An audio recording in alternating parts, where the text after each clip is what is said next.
2, 1. Hi, everybody. So glad you could join us for this noir evening readings. And we've got some really stellar authors tonight.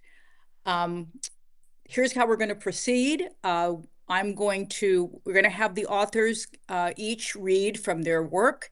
I'm going to ask them a question after they read from their work, and then we'll open it up at the end of all of the readings. And if you have questions, please put them in the chat, and we will try to get to as many as we can. So that's how the evening is going to proceed. And I just wanted to say that, we all know that noir is characterized by cynicism and fatalism and moral ambiguity. And though the genre originated in the 1940s, I think it has clearly contemporary relevance. And we'll see with our wonderful authors. We're going to begin with Duane Swer oh God, Duane Swierczynski, who is the New York Times bestselling and two-time Edgar nominated author of 11 books, including his latest, California Bear, as well as the graphic novels Breakneck and Redhead. Along with James Patterson, Duane co-created The Guilty, an Audible original starring John Lithgow and Bryce Dallas Howard, and co-wrote the best-selling thrillers Billion Dollar Ransom and Lion and Lamb. His first short story collection, Lush and Other Tales of Boozy Mayhem, was recently published by Cimarron Street Books, and he's a native Philadelphian, but he now lives in Southern California. And you can learn more about him at gleefulmayhem.com. Also, one little tidbit, not sure how many people know this. I certainly didn't, but his brother Greg and he were named after the Allman Brothers. And Duane is going to be reading a little piece from his recent novel, California Bear. And here he is. I'm going to interrupt just a second. This is Larry doing the technical stuff. I'm trying to bring Duane on. I'm having some technical problems. I'm going to refresh my screen and see if that helps. So if I lose everybody, we'll come back right away. I just wanted to say.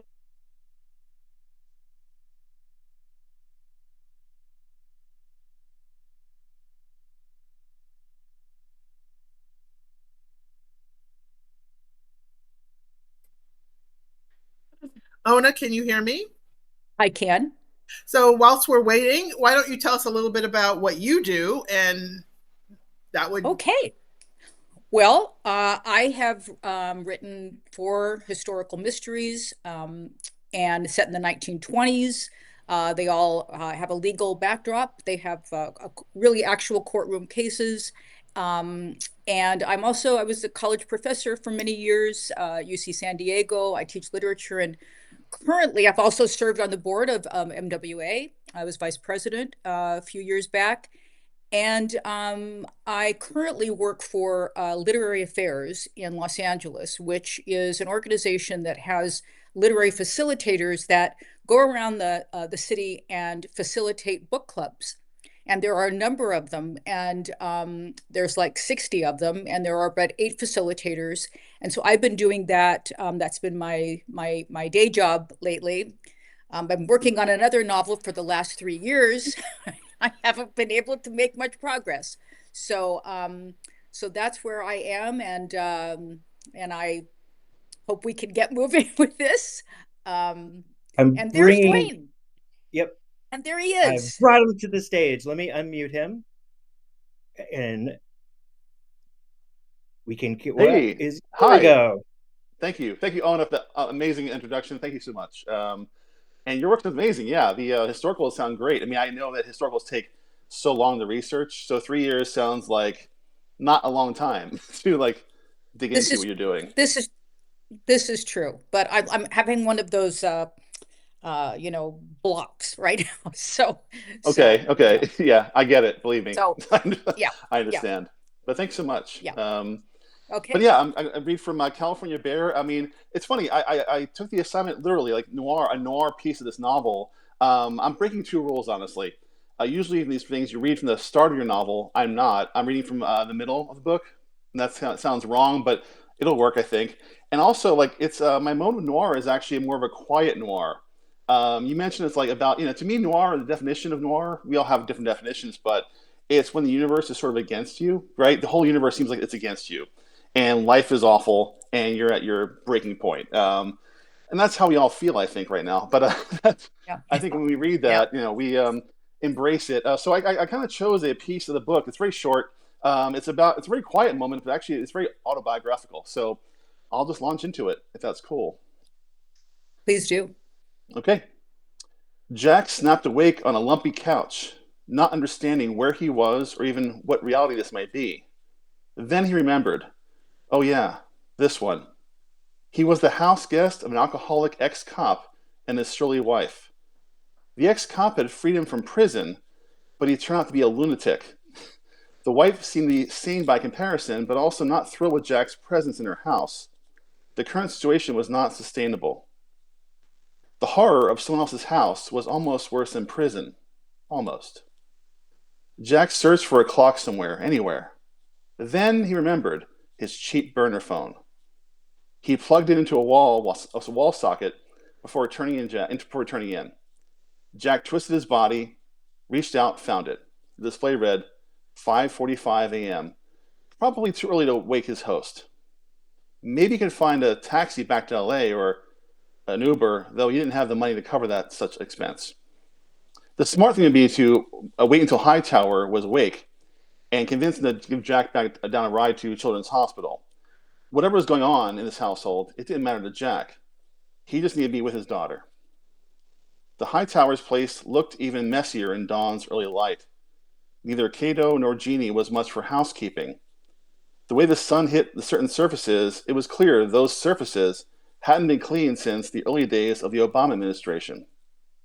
Used drinking glasses of unknown vintage appeared in random places, a bookshelf here, a table there. Overall, the home gave the impression of a wild party that had gone on way too long and trapped two of its guests here forever. And to think, not long ago, Jack had fantasized about staying here. It's just a 3-bedroom, man, but it's a very cool, it's down by the beach, Hightower in one of his earlier letters. Those words gave him something to focus on, transporting Jack out of this prison cell. The plan had been for Jack to crash here until the settlement money came in, and then be able to actually find a place for himself and Matilda in a good school district, wherever that may be. Jack got up, wandered into the kitchen. He said hello to the half-dozen dead soldiers still lined up on the table, and prayed for a can of Diet Coke to be somewhere in the fridge. No such luck. The closest thing was a janky brand of lemon seltzer water that was probably intended as a mixer. The first sip tasted like floor cleaner. Back in the living room, Jack was too keyed up to browse through one of the many historical novels lining the shelves. He guessed these were Jeannie's. But he also couldn't sit still. He found the remote for the flat screen. Maybe a little subtle noise would wake Hightower from his slumber. There was some gangster movie on, something Italian from the 1970s, involving torture in a basement. That might wake up Hightower, but it also wasn't something Jack wanted in his brain right now. Maybe another day he'd be feeling the mood for subterranean torture. Mindlessly flipping through channels, Jack Queen realized the tone of this world. None of this world made sense anymore. He recognized none of the shows or the people populating them. Perhaps this was an alternate universe, after all. That's it. Quiet noir.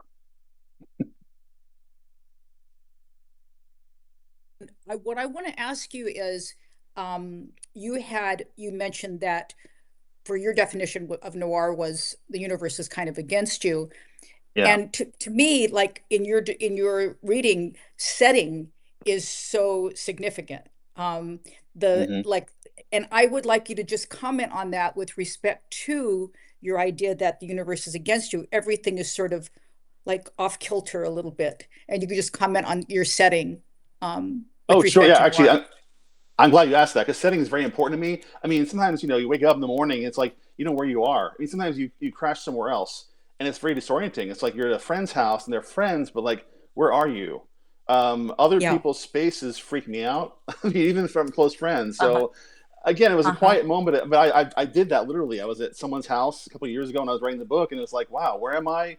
Why am I here? You know, and you sort of, Yeah. it makes you take stock of your own life a little bit and kind of the weird Mhm. things. So, yeah, noir can be loud, it can be violent, but also be very small to me, and Yeah. very much Yeah. like, you know, and place. I'm so glad you mentioned that because place is super important to me. Place is so important to me in fiction. Yeah. Like, I can never write a science fiction novel, say, set in a fictional planet, because, like, what is that? How do you define that? Like, Mhm. I love the grounding of, like, you know, Earth, of a certain Yeah. block, a certain Yeah. city, you know. So that's important Yeah. to me. And even grounded in, like, your friend's living room can be a foreign Mhm. territory, you know. So I love yeah. yeah, and that's what actually really gives it that noir Oh, cast, good. you know. That's absolutely. Thank you. Thanks. That Thank was you, Anna. great. I loved it. Thank you. Thank you. Thank you.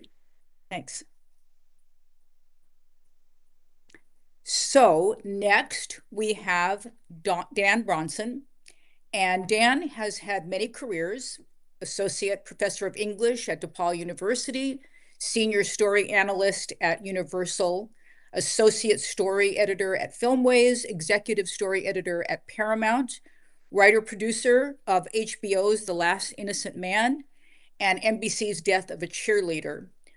He's the author of the memoir Confessions of a Hollywood Nobody and of the Jack Shannon Mysteries, Someone to Watch Over Me, and its sequel, Shout at the Devil. And something about Jack that we actually learned just now is that his novels are set in the city, but he lives in the country, and he's backpacked for the Sierras for decades. He's most at home and most in touch with himself above the tree line. And he said it's snowing right now where he is. Most intensely alive at 10 or 12,000 feet, free from the roar of engines, the honking of horns, the noise of the crowd, and the corruption of the city, which is the subject of his work. And he's going to be reading a 5-minute version of the first chapter of his recent Jack Shannon novel, Shout at the Devil. And what Jack said about what Jack, are you Jack? What Dan said about that is it gives you a good idea of Jack's character and his voice. And it contains a meditation on the role death plays both in the front of the camera and behind it. And he said, if that isn't noir, I don't know what is. Take it away. Thank you very much. Shout at the devil. I died 3 times that day. The first time, I was an Indian attacking a white settlement. The second time, I was a member of the posse pursuing me. The third time, I was the villain, shot by the hero, falling from a cliff to my death on the rocks below. I'm a stuntman, a drugstore cowboy working from Hollywood's Poverty Row, where the budgets are tight and the schedule's tighter. Death is a valuable commodity in my world. In fact, the audience demand for it is what keeps me alive and food on the table. And a roof over my head. But the thing is, it's a presence behind the camera as well. Everyone remembers the rousing climax to the charge of the Light Brigade. The gallant Errol Flynn leading a suicidal charge, cannons to the right of them, cannons to the left, cannons in front of them. They rode and they fell, horses and riders shot, crashing end over end, suffering crippling injury and death. Words like electrifying, hair-raising, and heart-stopping come to mind. Well, guess what? A lot of hearts, most of them equine, stopped during the shooting of that famous sequence. Dozens of horses broke their legs or their backs and had to be destroyed, the victims of a tripwire known as the Running W. Errol Flynn was so outraged about what happened that he punched out the director and lodged a complaint with the Humane Society, which pressured Congress to intervene. The whole process couldn't have taken more than 4 or 5 years, and now we have it, right there alongside all those other thou shalt nots in the Hays Code. Thou shalt not mistreat animals in the production of motion pictures. Of course, there's nothing in the code about the mistreatment of human beings. An oversight, I'm sure. After all, the studios are meticulous in the way they track and control the high cost of making movies. It surely won't be long before they start to calculate the human cost of what they do. Right. Anyhow, back to my story, which is, in a way, a record of that human cost. It was Sunday, the last day of the shoot for this 7-day wonder of ours.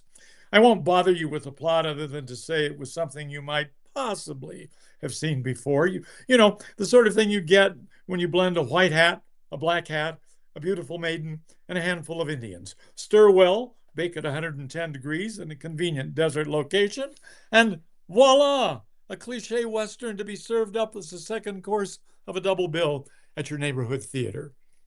We were on location in the Alabama hills outside Lone Pine, California, a sprawling fantasy of rocks rounded and sculpted by time, some horizontal, spilling across the sand, others vertical, rising in grotesque walls.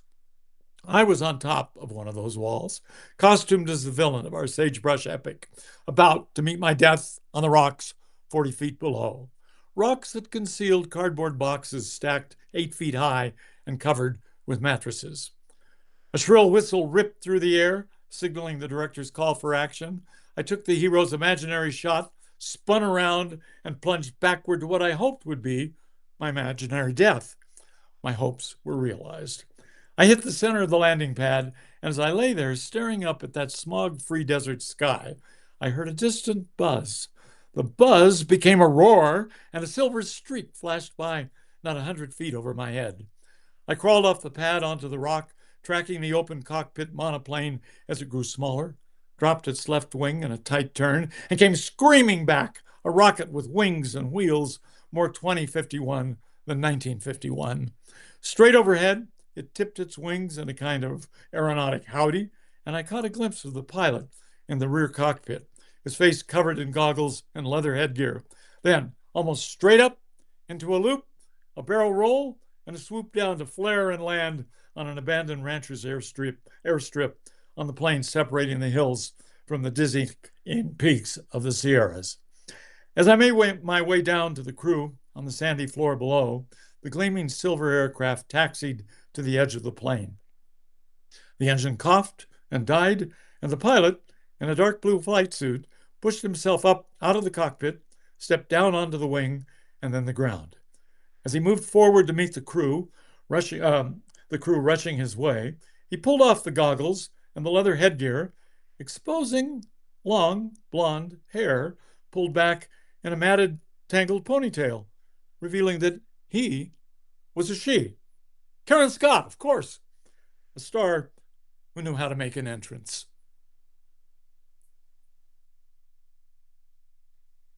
Really great. Loved it. Thought it was wonderful. Very engaging. And I have a question. Since you mentioned Earl Flynn, and this is film. It's about film and the movies. How much does the history of noir impact your writing, or do you invoke it? Do you think about it? Is it something that's important to you in the writing of your stories? And also, does where you live, does that also have influence on the kind of story you're telling? Well, I think where I live gives me some perspective on the place I write about, which is Hollywood, where I spent 25 or 30 years.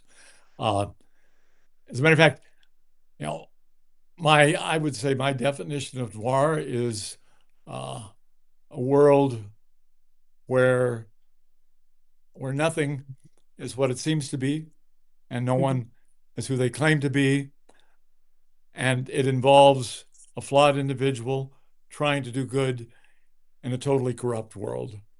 Well, that's Hollywood. At least the Hollywood of the 40s and 50s that I write about. And I think if you take a close look at the Hollywood today, you'll find a lot of that remains. So it's that period back in the 40s, the post-war period, when the power of the studios peaked and then began to fall off with the rise of television and the independence of the stars, the breaking of the contracts, the Hollywood consent decree, or the Paramount consent decrees that took away their distribution. Everything started to fail. The result was it was a period of enormous change. Change is conflict. Conflict is drama. So setting is everything for me. And when you write, are you thinking at all? Do you think in terms of black and white, or are you thinking of color? Well, I'm pretty much a black and white guy. I love black and white films. I love the noir films of the 40s and early 50s. However, my favorite noir is Chinatown, which I was privileged to introduce and comment on at NoirCon last year, as it was the opening film of the convention. One of the greatest movies ever made, and I think quite possibly the greatest noir. Agreed. Okay, thank you so much. Loved it. Wonderful. Thank you.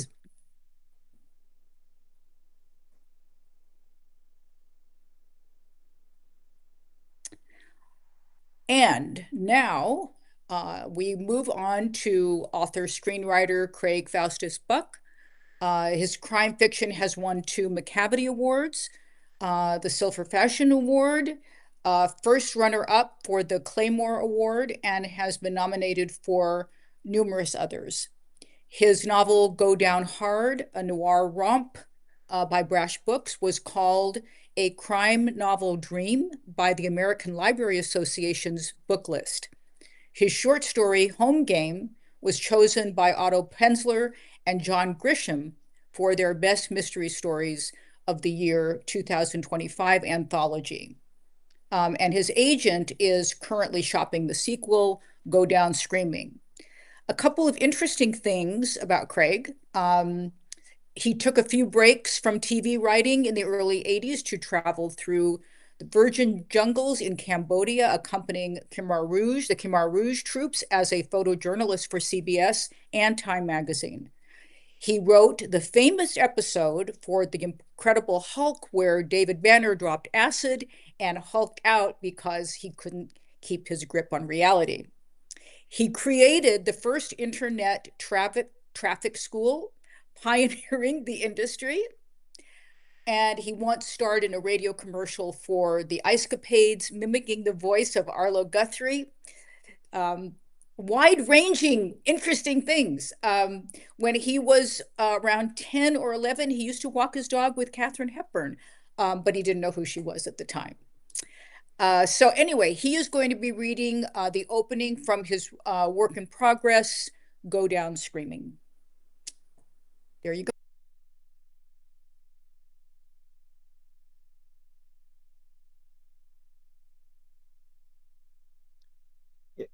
Craig, try your microphone again. Unplugging and replugging.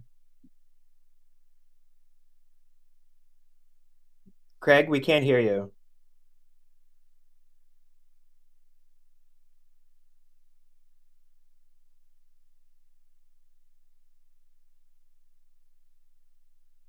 I'm afraid not yet.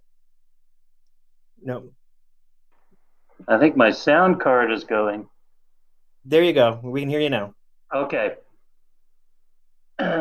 So this chapter takes place in 2011.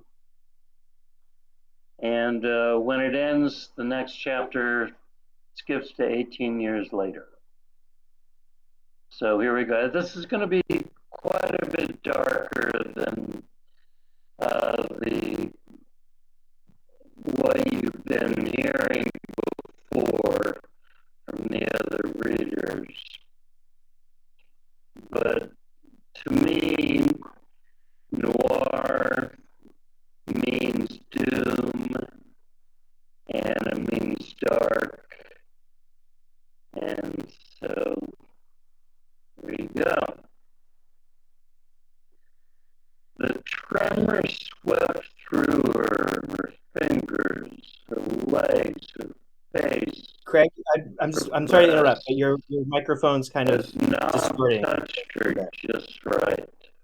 Like it's lagging. Gloria smelled hops on his breath, mingling with the funk of the worn cut rate motel afraid we can't hear you, Craig. How about now? Now we can. Okay. So where did you lose me? Well, I would just start again. It was distorted right from the beginning. The tremor swept through her fingers, her legs, her face, her breasts, as Nob touched her just right. Gloria smelled hops on his breath, mingling with the funk of the worn, cut-rate motel carpet. Shudders surged up her back through her limbs.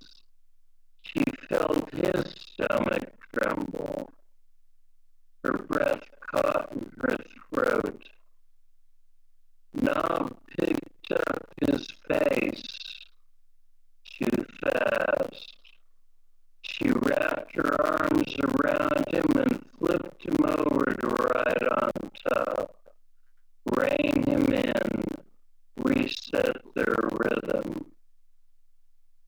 Sweat drenched her hair, dropped down her sides. She was tense with anticipation. So close. Her fists clenched the moist cotton of the threadbare sheet. Her joy was shattered by a scream. Not passion, raw horror. Gloria's mind snapped into focus. She heard another.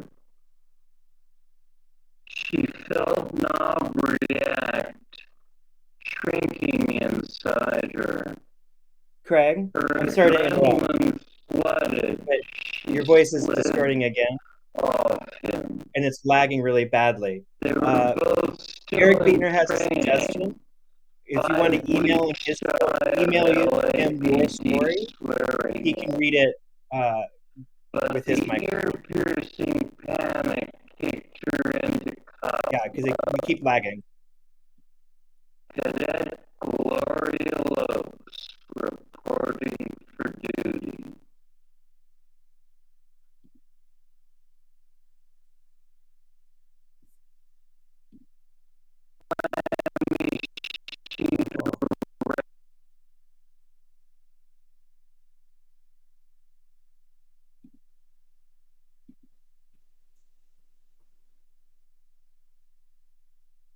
So I'm going to bring Eric Beetner to the stage. And he's going to tell me when you have the story, Eric.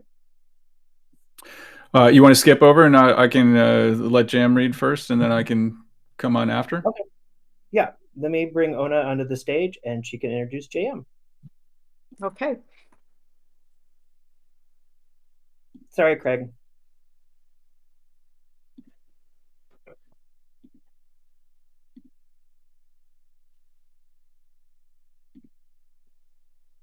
Okay. Right, well, I think that was the ghost of Raymond Chandler there, interfering, wanting some attention. But we're going to move on to J.M. Petrick, and he is an artist and author based in Los Angeles.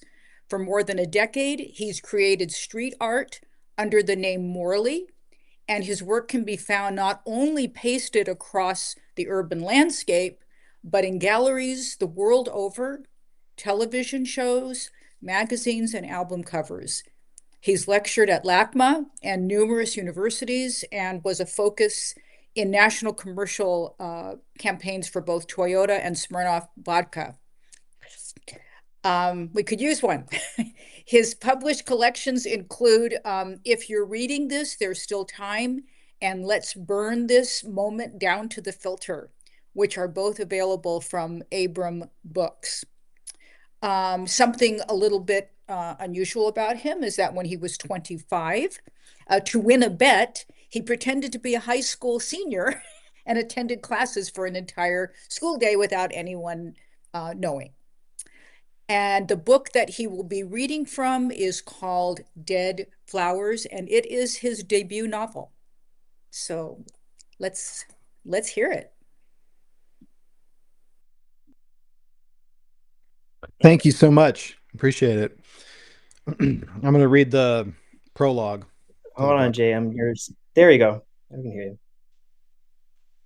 So this is the prologue to my book, Dead Flowers.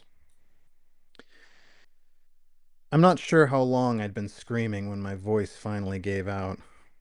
In its absence, I could hear their muffled voices, bored and indifferent. Then the sickening slap of a thick, viscous syrup pouring down and filling the excavated hole where I'd been discarded. Freezer chests like this are supposed to be airtight when they're locked. So at first my biggest fear was running out of oxygen. But as my fingers explored the seams of the aluminum casket, I could feel an ominous, murky fluid seeping through and decided that drowning in wet cement might just be a worse fate. Not by a lot, but still. The sour scent of putrid meat burned my nostrils. Ghosts of the forsaken steaks and chops that once filled this chest before it had been anonymously abandoned, junked after some failed component proved too expensive to repair. Pretty soon, I'll be the only dead meat in here, I thought. The stink made my eyes water and my mouth sweat in nauseous preparation for the vomit that might rupture forth at any moment. Nevertheless, I welcomed even the faintest of distractions from my current predicament.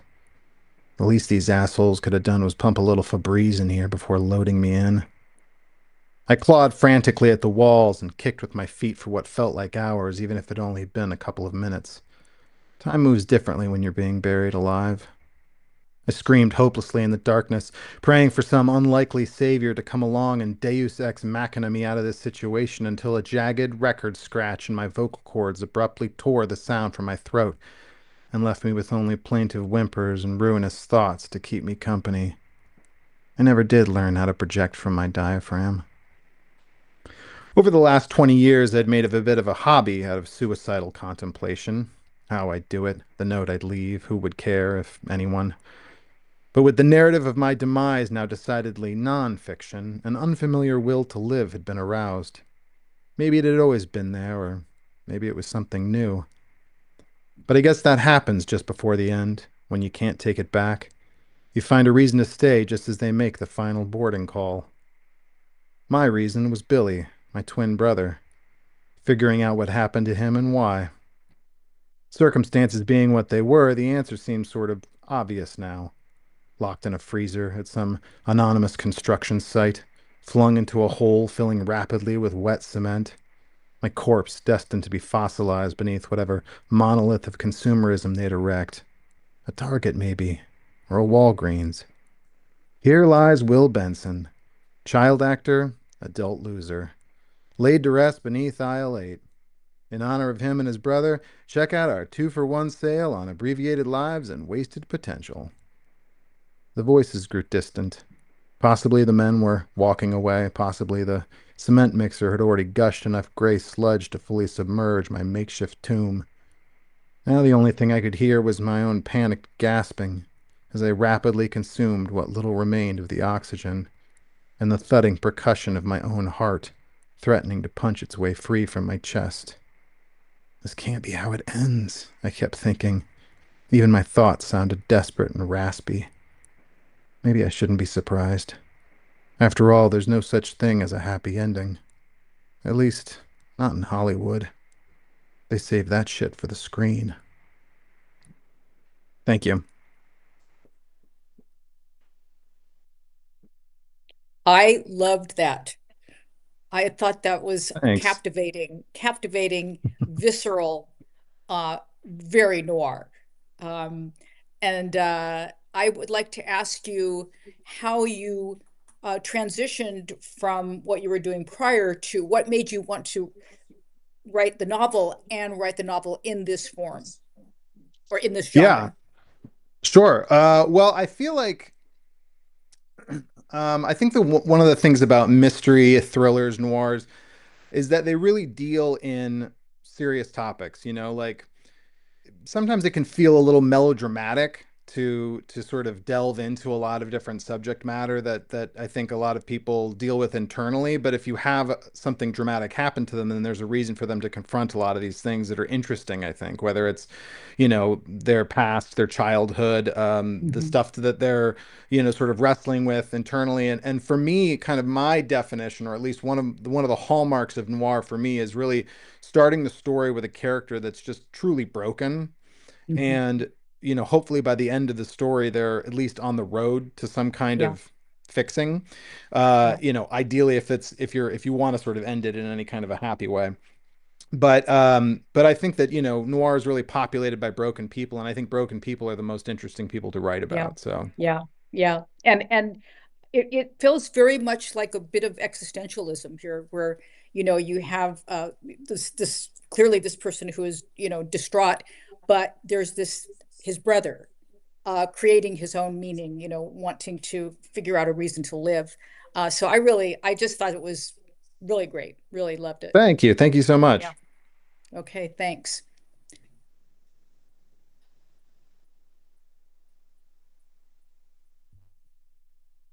So are we now going, I guess we are going to Eric, who's going to read for Craig.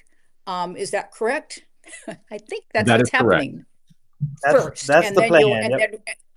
And then Eric, then I'll come back and introduce you again. Okay. Sounds good. After you read. Okay. Yes. Okay, so this is for Craig. This is for Craig Faustus Buck, and I have quickly figured out, as soon as he sent me the story, Craig's evil plan, making me read a sex scene. You are a sick, sick man, Craig Buck. The tremor swept through her fingers, her legs, her face, her breasts, as Nob touched her just right. Gloria smelled hops on his breath, mingling with the funk of the worn, cut-rate motel carpet. Shudders surged up her back, through her limbs. She felt his stomach tremble. Her breath caught in her throat. Nob picked up his pace, too fast. She wrapped her arms around him and flipped him over to ride on top, rein him in, reset their rhythm. Sweat drenched her hair, dripped down her sides. She was tense with anticipation, so close. Her fists clenched the moist cotton of the threadbare sheet. Her joy was shattered by a scream. Not passion, raw horror. Gloria's mind snapped into focus. She heard another. She felt Nob react, shrinking inside her. Her adrenaline flooding, she slid off him. They were both still in training, 5 weeks shy of LAPD swearing in. But the ear-piercing panic kicked her into cop mode. Cadet Gloria Lopes reporting for duty. Legs still quaking, she wrapped the clammy sheet around her as Nob tried to wrestle into his jeans. Throwing open the door, she sprinted out, smack into a lanky teenage girl, naked, covered in blood, running from the room next door. They went down hard on the narrow concrete walkway, the girl on her stomach with Gloria sliding across her slick back. Through the open door of the girls' motel room, lucky number 7, Gloria saw a second naked girl, the screamer. Gloria's training kicked in. Female, white, strawberry shoulder-length hair, 5'4" or 5, heavyset, maybe 160, late teens, wearing blue surgical gloves. The girl was staring at a mutilated man on the floor, also naked, clearly dead. White, bald, indiscernible height, paunchy, mid-50s. Blood was spattered everywhere, dripping from the walls, the bed, the TV, even the ceiling.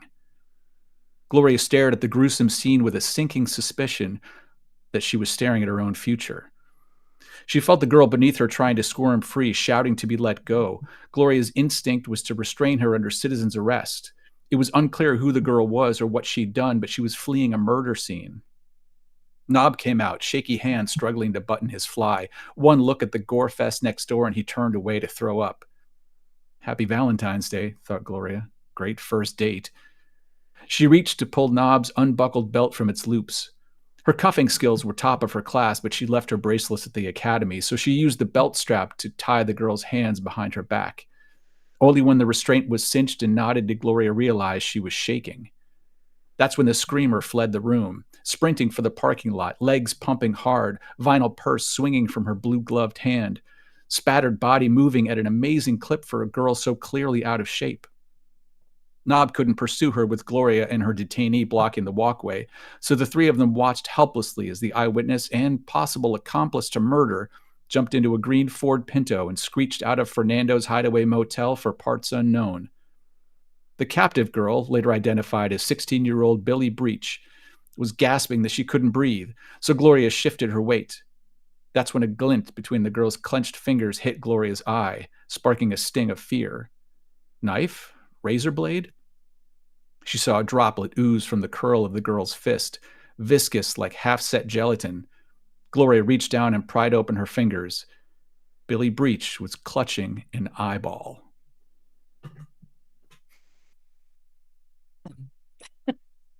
Wow. Okay, now that is also noir and dark. Yes, it is, and also incredibly visceral. In is there's Craig. Can you hear me, Craig? Oh damn, I can't hear you. I'm so interested in how you write women. When we think of the classic noir, we think of the femme fatale, and I'm interested in how I'm interested in how people write sex scenes, period, and pull them off. This scene was very powerful to me, and not gratuitous. Like it was just powerful. So I wish I could hear you. So Well, maybe I've Eric, you can unmuted Craig, translate. so I've unmuted Craig, so you can try. Okay. But we're having problems hearing you, Craig. Yeah. Anyway, it was maybe Eric, you maybe you can say something to that issue. I can't hear him. Okay. Okay. I know everyone's getting muted and unmuted. Okay. Oh, Craig's Well, anyway, experience living with women, I think, is definitely helped. No, I've been a fan of Craig's work for a long time, and I think this sort of visceral, direct, kind of a going for the throat approach to his writing is very indicative of what Craig does incredibly well. And I think the best kind of noir really does grab you and take you to the dark side, but a dark side where you can still see the light. You might be looking at it from the end of a dark alley, but the light is there. So I think even just from this short excerpt, you can see that a character like Gloria is someone who is going to face her hardships, but she is someone that you can believe in to follow through with the story. And I think that's the kind of thing that Craig does incredibly well.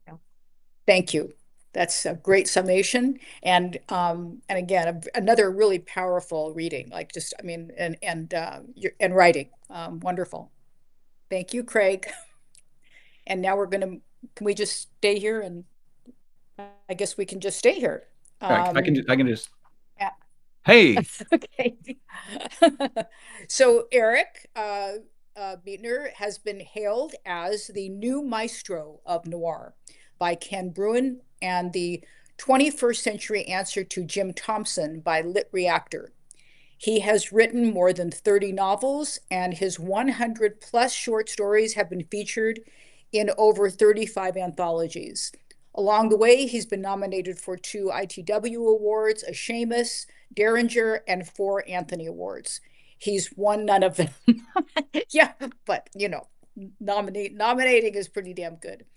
His novels include the multiple award nominated The Last Few Miles of Road, Rum Runners, The Devil Doesn't Want Me, There and Back, and All the Way Down. And you can visit him at ericbeetner.com. And he says he's going to be, and I forgot, yes, there are many things that are about him that are true but don't sound like it. He was expected to die when he was born. The hospital didn't even take a photo because they didn't think he'd make it. Oh, wow. If the delivery doctor hadn't been a family friend, they would have let me expire. Oh my God. Okay. That's true. He was once instructed to bring $10,000 in cash to a hotel room in China and hand it over to a woman with a gun. Oh my God. True story. He had to deliver a eulogy for a woman he'd only met once. Some of my best writing. He married his boss. He's owned a cat with one eye and a dog with no eyes. Oh my God. Okay. And in his office, he has a real human skull and also a heart in a jar. Oh, wow. His grandfather was a professional boxer and was state champion of Iowa in 1935. And he's met Barry Manilow and Fabio. Yep. Okay, that's also quite a list of unbelievable things. Okay. And you are going to be reading a short story called Countdown. Yeah, this was a story. It's a little bit older now, but I decided to dig this one out. This was sort of an experiment in structure that I wanted to attempt. And I think my most noirish work tends to be my short stories. I think it's a great medium for the noir structure and the noir vibe. And, you know, one of my absolute on my Mount Rushmore of noir writers is, of course, Cornell Woolrich. And I find that I really respond to his short stories even more than I do the novels. And I think that he really took to the shorter form as a way to really deliver the noir story. And I feel like it suits my tastes as well. So yeah, this one is called Countdown. 6 seconds to impact. A mountain of bad ideas. Tie them all together and you'd have a ribbon to stretch around the world or to choke someone with. Here in the car, upside down for the moment, but spinning back to straight. Drops of blood hovering, confused about where to fall. It seems all the ideas I've ever had, bad or not, are as useless as this seatbelt. 5 seconds to impact. I never wanted a life of crime. I only wanted an afternoon. I thought working with men who knew the art of stealing better than I did was an asset. Turns out you can't trust a criminal. Who knew? I needed help to get myself into this much trouble. Why on earth did I think I could get out on my own? I had the in. I held the key. I don't mind screwing over my father-in-law/boss and robbing his company blind. The thing I didn't realize is once I'd given them all the information I had, they didn't need me. They brought me along to get in the front door, but once I'd used my face and swiped my key card, I was an obstacle, not a resource. And so here we are, a BMW 5 Series doing 110 upside down, the road beneath us a distant memory of 2 seconds ago, like astronauts leaving the stratosphere, but only for a moment, a blissful instant before gravity reaches with spiny fingers and grabs back what rightly belongs to it. 4 seconds to impact. There's no way they would have let me drive. They hired a driver for that. He knows his business. A crew, they called it. All the men needed to pull off a robbery like this. And the front, that was me. The inside man, the patsy, the rube, the amateur. 3 million in diamonds, but they went north in the other car. Black market value barely over 1 million, a harsh reality I hadn't counted on. I got so used to fair market value since I see it every day that I forgot about the underground economy. Insurance will pay $4.5 million, a profit for being robbed. You're welcome, Dad. 3 seconds to impact. Splitting up into different cars was always in the plan. Me being held hostage was always in the plan, even if it was pretend. I even let it slide when they went to great lengths to make the kidnapping real, which meant I took the butt of an assault rifle in the ribs and the ass end of a pistol across the jaw. Broken ribs don't feel good, and blood tastes like hell when it runs like an open tap down the back of your throat. Things you know already, but rarely in life have a chance to confirm. Just me and Rudy in the BMW. Fake name, as I found out. Frank, the top dog, he kept switching between Rudy and Randy, and he answered to both like he didn't care. Driving with a shotgun on his lap didn't strike me as a smart thing to do, but he's the pro, I'm the passenger. Turns out that sawed-off was for me. 2 seconds to impact. All the ways I'd been dumb flooded over me like a fever. My forehead slicked with sweat. The blood in my stomach made me nauseous, even though the flow had slowed. Why would I get my cut now that the deal was done? Simple criminal economics.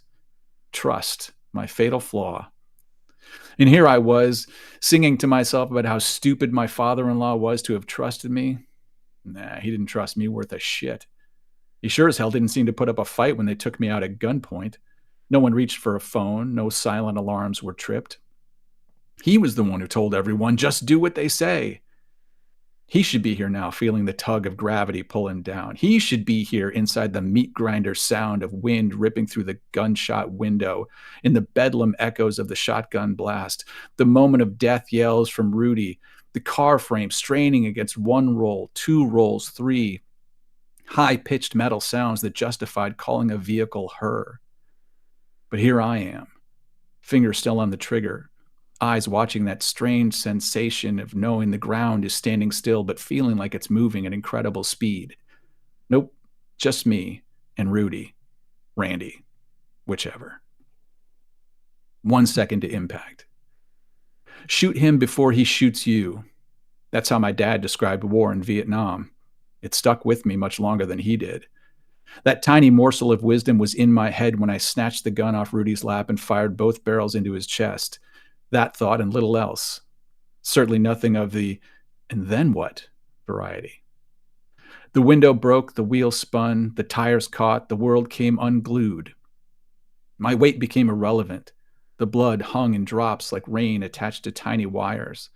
The rotation circled back on itself, and for less than the time of a heartbeat, the car was normal again until it began another revolution. The catch and release of gravity. Astronauts again, over the edge.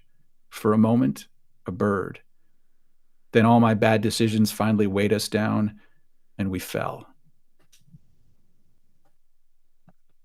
Wow. Wow. God. Okay. That is also incredible. And you had mentioned that you wrote this, that you were interested in structure. Mm-hmm. And I assume that this part of the structure is this tension with time. Yeah. Time being both slowed down in a way for the reader, but also you're talking 5 seconds. Yeah. So is that how, talk to me more about what this was, why you were interested in writing this kind of, the challenge of this.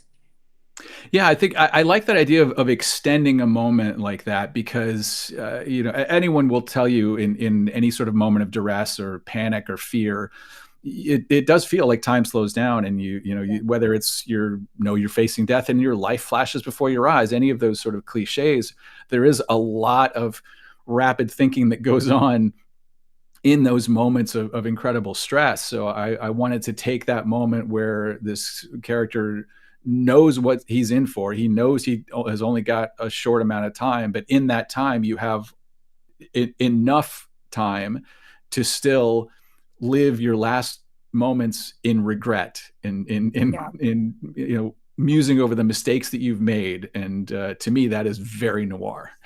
Yeah, and the reader gets to experience this whole arc of this episode. You get the 6 seconds that the car is in the air, but you also get the heist and the whole story, and hopefully you get the backstory there as well. Yeah, and that is for you why the short story is particularly amenable to noir. Is that correct?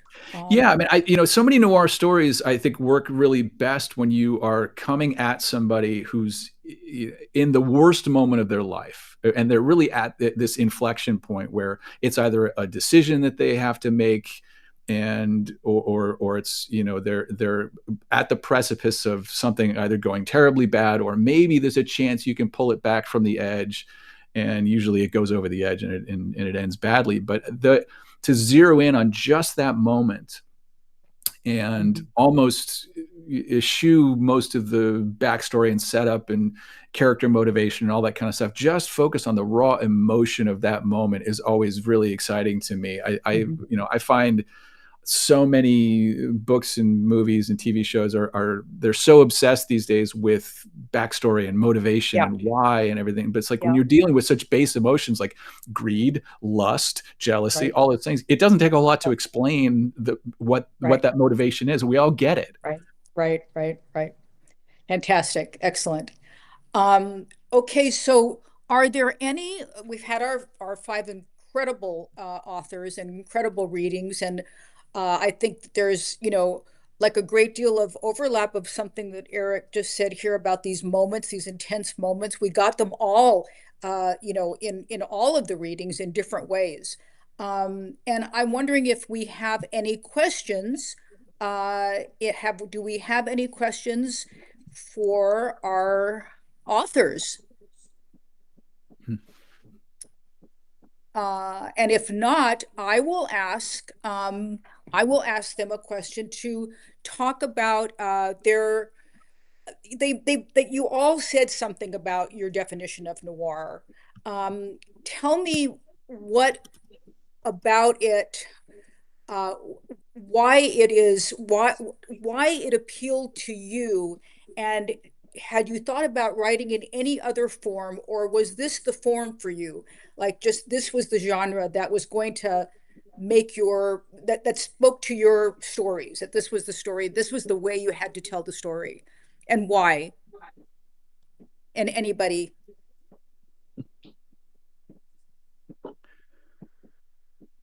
Anybody? Yeah, that's a big question. Well, okay, you can just peel it back and just talk about, you can talk about anything with respect to the genre and why it fits, what's the appeal, why it fits your story, what is it about this other than any other genre in the mystery field, or even just other.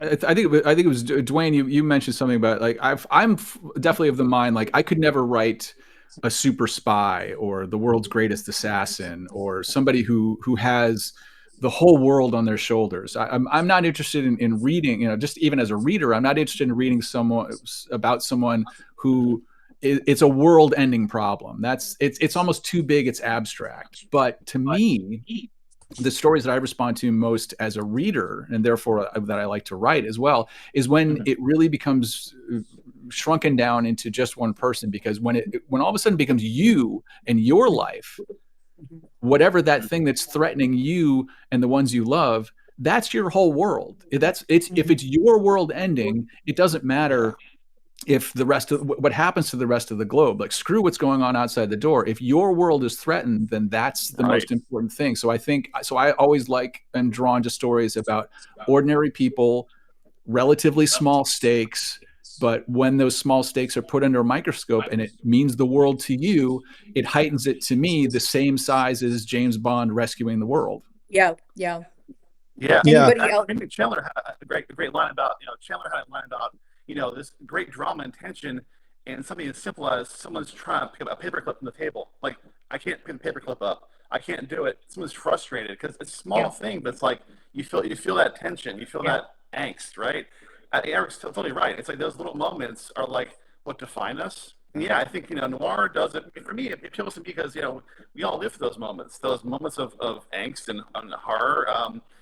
I read, I think, recently where it's funny. People who either love or hate horror movies, as a comparison, some people are anxious, actually like horror movies because actually it makes them feel better. It soothes them.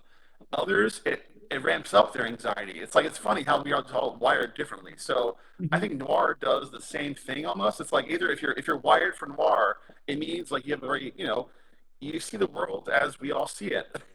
Our noir gang. And it's a weird way of reassuring, right? That to me is it's a reassuring thing. It's why we're not trying to be depressed. We're trying to be reassured, oddly. Yeah. It's interesting. I think, just listening to all of the different stories, for me, I think one of the really unifying qualities of noir is the cynicism. That's, like when you look at the history of it post-war, you see the kind of disillusionment that comes from people looking at the world and saying, wow, this is a really dark place. And that kind of very, pre-war,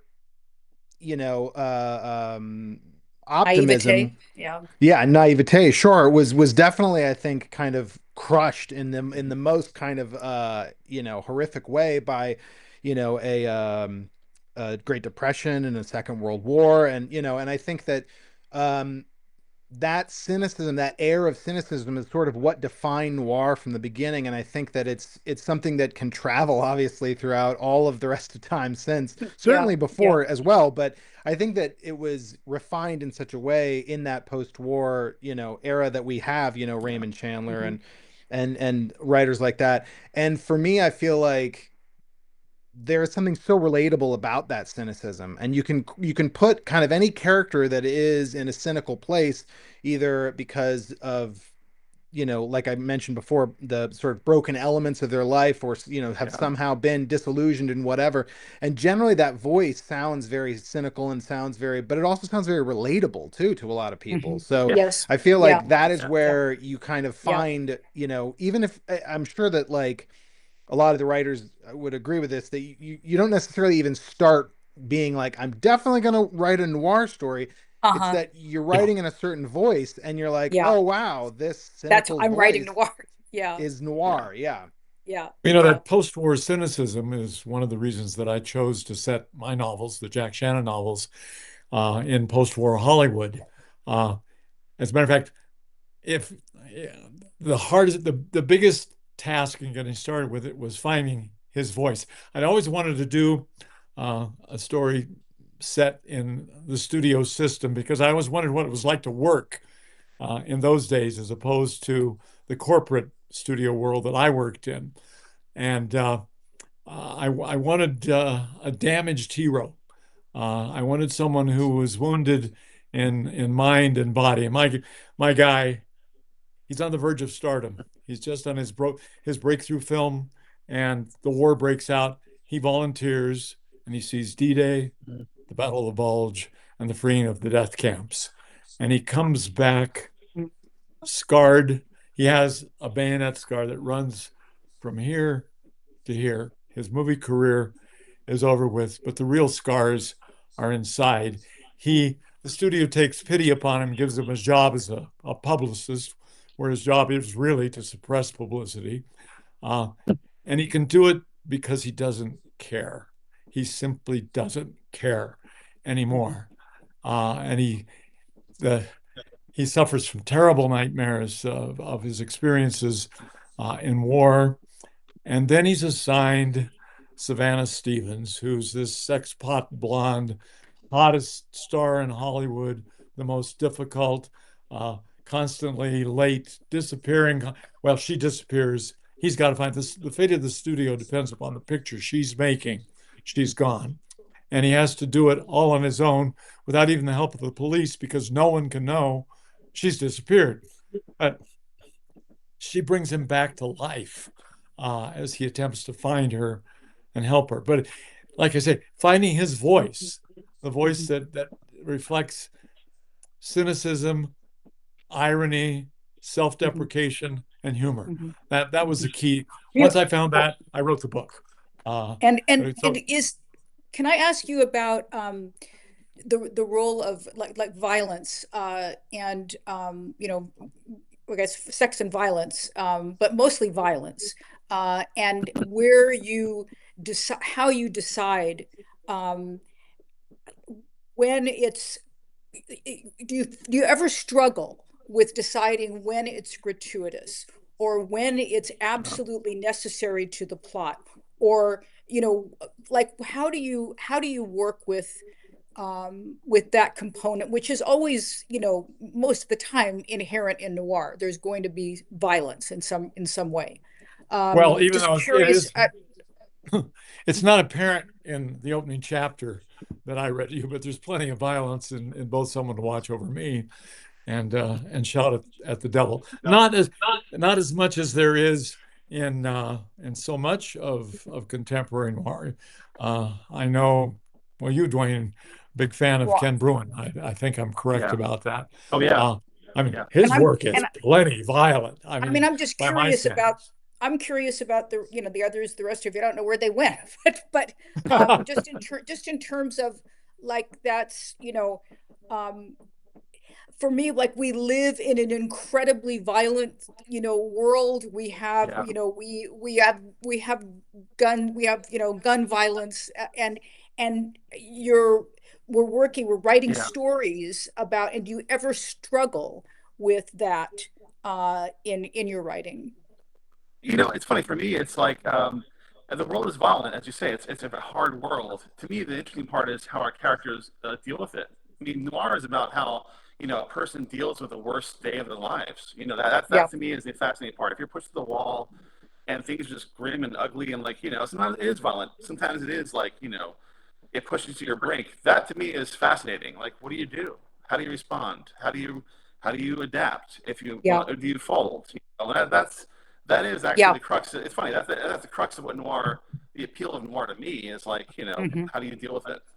Yeah. Okay. Yeah, and I would add to that, you know, it's interesting because, you know, some of the best noir, you know, you think about what the kind of trademarks are of them, but then you think of some famous ones like Double Indemnity, and he's like an insurance adjuster. He's not a detective. He's not a police officer. He's not a criminal. He's not a hitman, you know. But I think it's being pulled into something that is extreme. And generally, I think violence is part of that, is one of those things that's kind of extreme, that kind of pulls you in, that sucks you in, and kind of you kind of lose control of, and that's where the story kind of spins out from there, you know? So for me, I feel like I don't necessarily look at something and say, okay, well, at what point does it become gratuitous? Because honestly, I feel the freedom of the fact that like noir can be as intense as it wants to be, and in many ways it's very kind of exploitive, you know, in that in its history. So for me, it's more like, does this feel cool? Does it move the story? Does it feel is there an interesting way of describing this and of moving this scene? That to me is sort of how I decide what to put in and what not to put in. If it feels like, I guess the only thing that would make it feel gratuitous to me is if it doesn't do those things. If I can't describe it interestingly, if it's been something that's been done before, and so therefore it loses that sense of intensity and the immediacy of it. So I'm less interested in those elements. But when it comes to like the sense of, is this too much, that doesn't really enter into my mind as much. But there's one thing that I always find very interesting, because you brought up Double Indemnity, and you know, for anyone who has both seen the film and read the book, the endings are different. And sorry, spoiler alert for an 80-year-old film, but you know, in the film, they kill each other. So the film ends on a note of violence. But you know, they are despicable people. They have to be done away with. They shoot each other. They both die. A very noir ending, as we all understand it. Now, in the book, they end up together. And it literally ends with them on a boat sailing off, and then both of them realizing, what have I done? This person is a monster. And you can have an endless debate about which is more noir, which is more bleak, or the ending with zero violence. But good Lord, is that dark? Yeah. See, actually, Jim Thompson's Getaway, same thing. Like the characters actually, they get away, but in a cave full of bat shit, right? I mean, it's bad. It's horrible. Like, you know, the noir ending to me is not so much the you're arrested, you die. It's more like you're in a living hell. That's the noir ending, you know, often. To me. Yeah. And I didn't mean to run away there. I was just, one of the questions I see is recommend books, so I just had to pull a bunch of stuff off my shelf. I don't. There are messages. I'm sorry. Yeah, there are a couple questions. No, I got you, Ona. So one question, Eric's already started to do his homework, was what noir short story or novel do you most recommend? And then Pat had a secondary to that question. What about favorite film? Perhaps something that deserves more attention. Well, I said, I can start with this one, since I've already started pulling stuff while you guys think about it. And apologies if I take any of your ideas. But I mean, you got to go classics. You got The Postman Always Rings Twice. You kind of can't do better than that. Fool's Gold by Dolores Hitchens is one that I think does not get nearly enough attention, but I adore this book. I think that really deserves to be on anyone's must-read list. I think Charles Williams as an author in general, and then this book, Hell Hath No Fury, this was adapted into a film in the late 80s that, you know, you might love it or you might hate it, but, you know, Dennis Hopper. But I actually love that. It's a hotspot. I love that movie. This is a great movie. It's a great film. Yeah, but I think the Charles Williams as a noir writer, I mentioned it before, but Cornell Woolrich, his short stories, he also wrote under the name William Irish. So you can find, short stories of his and novels under both names. But I think incredibly influential noir writer. Duane already mentioned Jim Thompson. Take your pick. This is just the first one I pulled, but he's got a dozen great ones.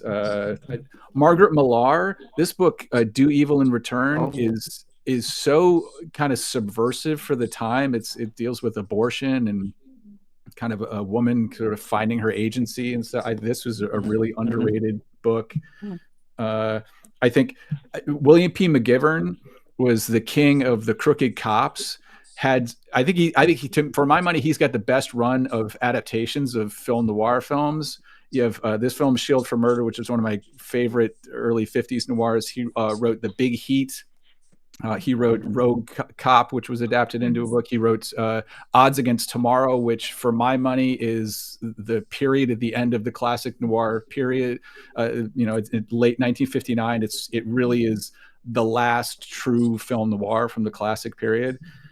So you would do very well to check out William P. McGivern. And I know I'm taking up a lot of time, but there's a lot of books. But just in more contemporary, The Ice Harvest by Scott Phillips. We're heading into Christmas, and this is perhaps one of the greatest Christmas novels ever, noir or not. Classic. A writer that I think does not get nearly enough attention, named Jake Hinkson. This was his first novel, Hell on Church Street. It's out of print now, but if you can track one of these down, and Jake just released a new novel. He's literally he's won the top literary awards in France. He's a huge star over there. Can barely get arrested in the States because his stuff is so deeply noir. I think people find it just too much. But one of my favorites, there's a couple more, is Small Crimes by Dave Zelterman. Dave's got a ton of books that are incredibly noirish and worth your time. And another of my favorite contemporary noir is The Cold Kiss by John Rector. This is in my favorite little subgenre niche of noir, which is finding a bag of money and deciding to keep it, and then all goes to hell. That Cormac McCarthy thing. Yeah.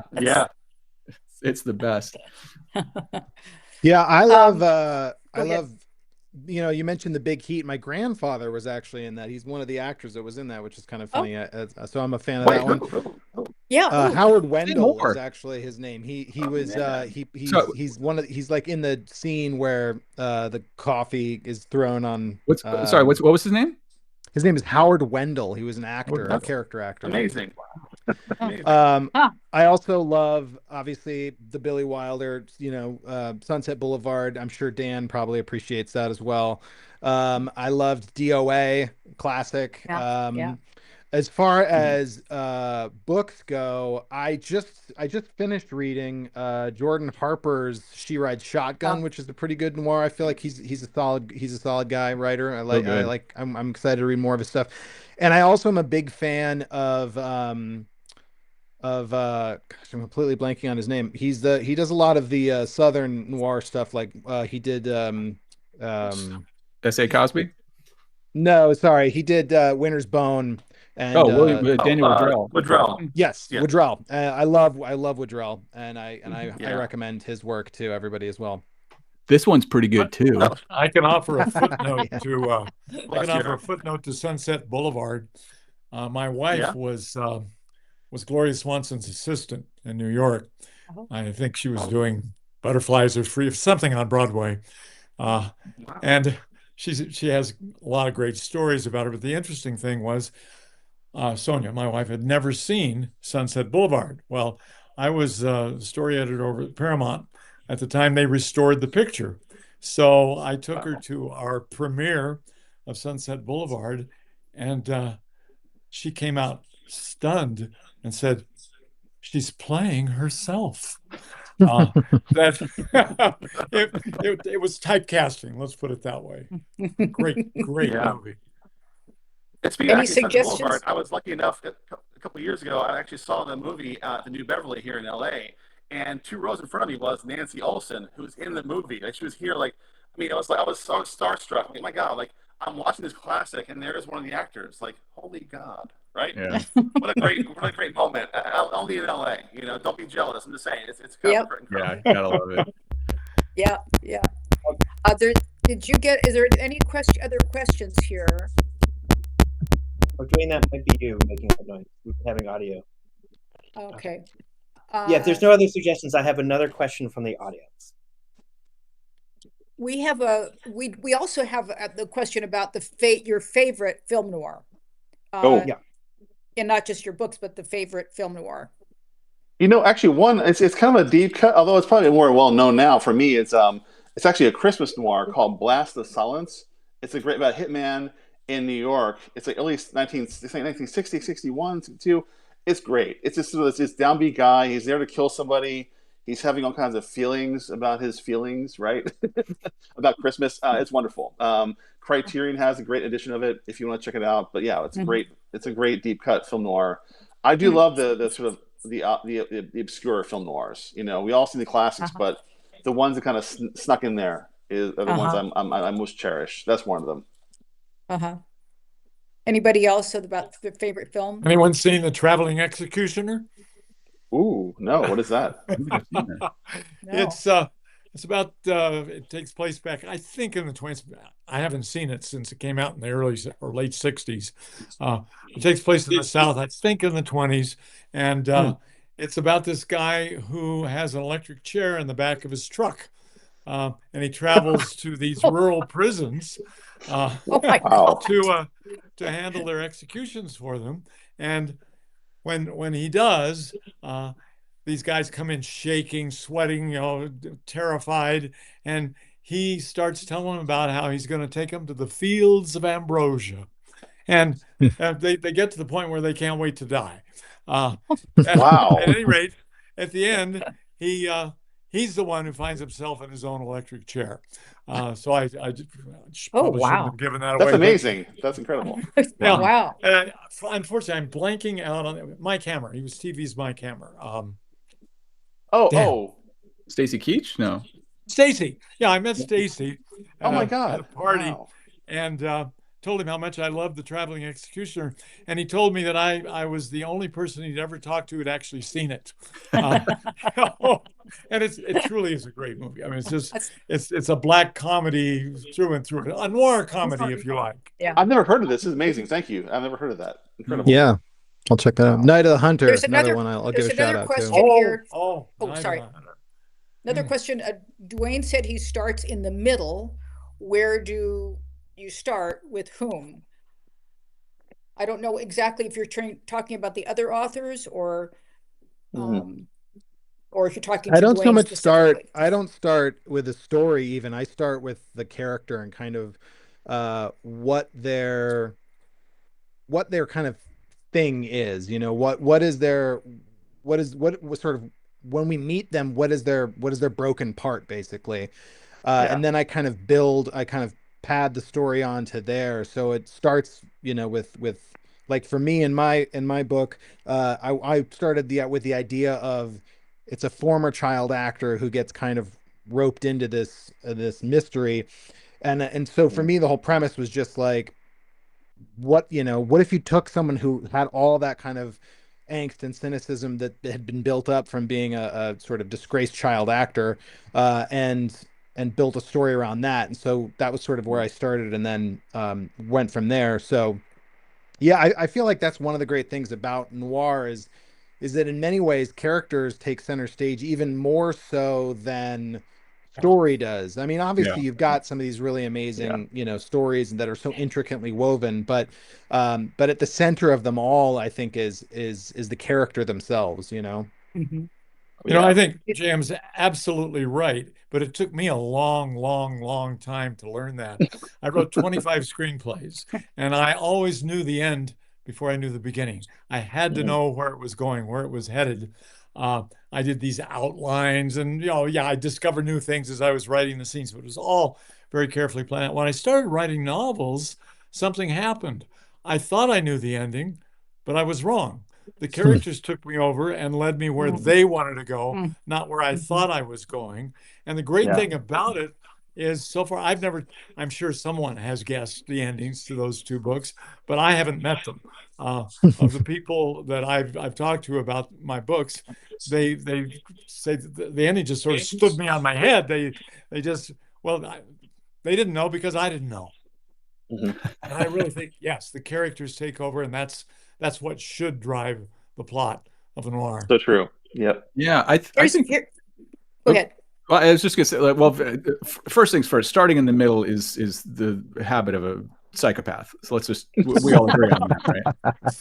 But I very similar to what you were saying, Jay. I'm like, I feel like oftentimes I'll latch on to like, oh, that's a great hook. That's a great story point or whatever. But it's all plot and no character. And I can't start until I know who that character is. And anytime that I've ever tried, whether, a novel or even a short story, anytime I've tried to get super excited about an idea and plow ahead before I really knew, every single one of those projects has flamed out because all of a sudden there's no engine driving it. Like you said, it's like, if it's all plot and there's no real people to hang the story on, then it's just going to fizzle away and die. Yeah. There's a question here. If the noir is set in present day, are the challenges different from those set in the past? It makes wearing hats more difficult in the story. The hat thing is tough. Yeah. I mean, honestly, I think the biggest challenge, it's not even a noir challenge. I think that for any story, challenges today to me are just technology. It's frustrating having to deal with cell phones, having to deal with the immediacy of being able to, honestly, most of the challenges that I face when I'm writing are just how to kind of disconnect certain aspects so that you can just focus on drama and not be like, all right, but they could easily just call this person, or they could easily just do this or write this or what, Right. And so I think that with, noir from the past, there were so many of those things that were kind of taken away technology wise, and you could kind of just focus on these very simple stories, even in terms of like, how would a person rob a bank in the 40s or 50s is very different than how they would rob a bank today. So, I think that on those very practical levels, certain aspects can be more challenging. And I don't think that's even necessarily something that is specific for noir, but I do think that when you're trying to create stakes and you're trying to create, put somebody on a cliff's edge, it's just a lot.